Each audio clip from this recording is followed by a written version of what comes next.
Hi, good morning, guys.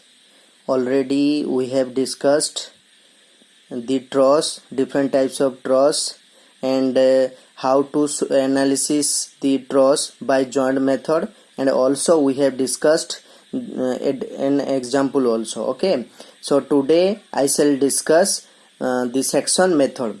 So before going to start the section method, there are different type of different steps we have to follow, and there are different assumptions we have to consider to follow the section method to solve the different problems in tross. Okay, so we need to do the discussion. The first point is the truss or the frame is split into two parts by passing an imaginary section or line. Okay, see, I am giving an example. See, this is a truss, triangular truss. Here at the one end there is the hinge support, and at the another end there is the ruler support. Okay, so let's discuss the first one. Here it is mentioned that if there is any truss or plane and we have to do the analysis by section method, then we split the truss into two parts by passing an imaginary line.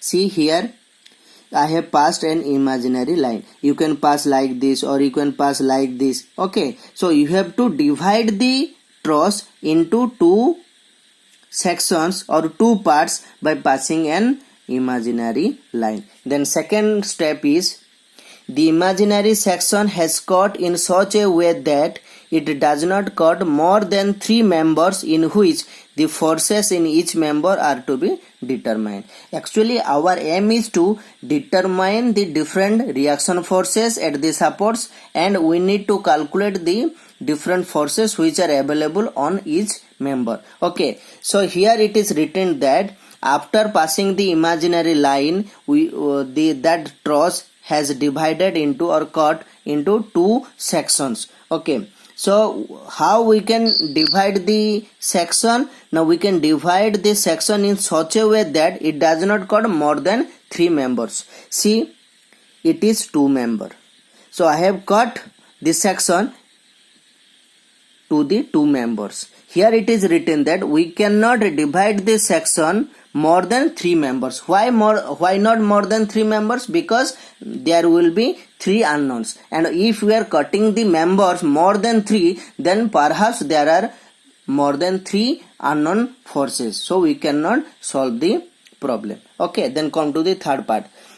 Then we need to put the equilibrium condition. What are the equilibrium condition? We already know that is sum of all vertical force should be 0, sum of all horizontal force should be 0, and then sum of all moment should be 0.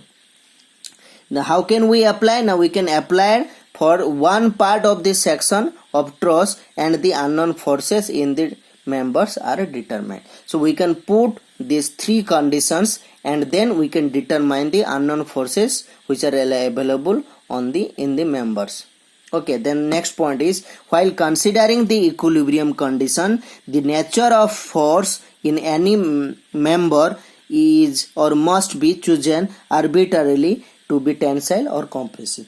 Already we have followed these steps in joint method. Actually, what we have done, now we have taken the direction of the forces as tensile or compressive. Here also we need to consider that method. Okay, now I will discuss one problem, how to find out the different forces on each member, and how to find out the reaction forces at the supports. So this is the part 1 video. Then in the next part I will discuss this problem. Okay guys, thank you.